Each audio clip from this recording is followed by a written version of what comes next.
Et salut à tous, bienvenue dans cette vidéo. Aujourd'hui on va continuer avec nos amis les ultramarines et notre ami ultramarin, donc qui s'est fait engueuler puisqu'il a fait une grosse bourde. Marneus ne peut pas monter dans un impulsor. Néanmoins, grâce aux formations de bataille, il peut modifier sa composition et donc la liste peut rester valable. C'est ce qu'on va voir aujourd'hui dans cette vidéo. Pardon. Donc comme je le disais, cette liste permet quand même d'être assez flexible au niveau de la composition. Et donc Marneus, on peut tout à fait le faire lead les intercessors en fond de cours. Il joue le gardien de but. Et les gardes vitriques de toute façon sont assez autonomes, puisque c'est grâce à Marneus, enfin, la règle de Gladius, c'est toute l'armée qui en bénéficie. Donc ils ont juste pas l'avancée charge des engages tir-charge, mais on s'en moque un peu, puisque ils peuvent l'avoir avec la règle de détachement. Bref, ça c'était juste pour le petit briefing de départ. Maintenant, on va attaquer ma méthode de calcul. C'était sûr que je voulais aborder dans cette vidéo. On peut théoriser très longtemps sur les règles, tout ça, sur les unités, qu'est-ce qu'elles font, etc. Un calcul commun, c'est ce qu'on va voir dans cette vidéo. Donc, ce qu'on va calculer, c'est ce que j'appelle le score de puissance. Pour faire simple, on va calculer le nombre d'unités totales qu'il y a dans notre liste, le nombre de PV total, le nombre de figurines totales et le nombre d'endus total de la liste. Les unités attachées comptent comme une unité à part entière. Donc Capitaine Titus et ses intercesseurs d'assaut, ça fait une unité.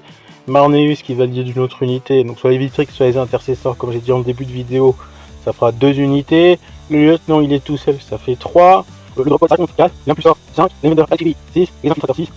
7, je sais même compter, et 8 avec les vitriques, ou je sais pas, 8 unités au total. Parfait, maintenant on va calculer leur valeur en PV total. Donc 6 plus 6 PV, 6 plus 6, ça fait 12, plus 4. On fait des maths ici. 79 PV au total. En fait, c'est ça qui permet au Space Marine d'être assez permissif.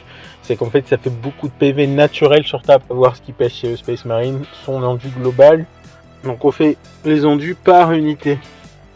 Donc on est sur un total, toutes les endus compilés de 51. On prend toutes les endus de toutes les unités, ça nous fait donc 51 endus au global. Et j'ai dit ensuite, on calcule le nombre de figurines au total qu'on va jouer.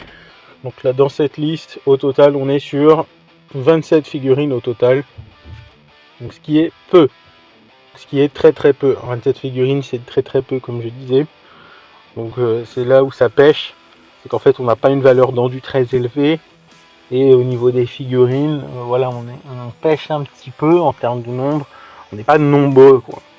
Par exemple, si je prends une autre liste Votan que j'ai fait il n'y a pas si longtemps, j'ai 9 unités, 81 PV, 36 figurines, endu 56. Donc vous voyez que ma liste Votan, elle est meilleure en termes de composition, quoi, tout simplement, puisque plus de figurines, plus d'endu, plus de PV sur table, plus d'unités. Et c'est à ça que sert ce score de puissance en fait, puisqu'ensuite on va additionner donc tous ces chiffres, ce qui nous fait une liste à 165 points. De base, notre ami, il a une liste qui est plutôt bof en termes par rapport à d'autres factions. Et c'est le défaut des Space Marines, c'est qu'on se dit ouais ça va, c'est une armée assez simple à jouer, c'est pour les débutants. Mais en fait, quand on fait l'addition de toutes les unités sur table, de tous les PV, de toutes les endus, de toutes les figurines, on se rend compte qu'on est toujours en dessous du score des autres armées. Sur la liste World Eaters que je vous ai faite en vidéo, on est sur un score de 176. Ça reste moyen, quoi. Ça reste moyen. La liste est assez équilibrée, mais on est toujours, comme j'ai dit, en ratio de déficit par rapport à d'autres armées qui, elles, ont toujours de meilleures stats que nous, quoi. Donc voilà pour le score de puissance. On va ensuite rajouter une valeur d'ajustement, mais ça je le ferai dans la prochaine vidéo. Et ouais, en plusieurs parties, comme d'hab chez Super Papa. Donc j'espère que vous avez apprécié ce petit calcul savant, que c'était pas trop compliqué, que votre cerveau n'a pas explosé. Mais voilà, donc, nombre d'unités totales, nombre de PV total, nombre d'endus total, nombre de figurines. Et vous faites pareil avec l'adversaire et vous comparez. Et rien que ce ratio déjà va vous donner votre indice en fait, si en face ça va décaper ou pas, quoi. Mais on verra tout ça plus tard, avec la valeur d'ajustement pour justement pouvoir déterminer cette petite échelle d'extermination par rapport à l'adversaire. Bref, merci d'avoir regardé, je vous dis à plus, ciao les gens.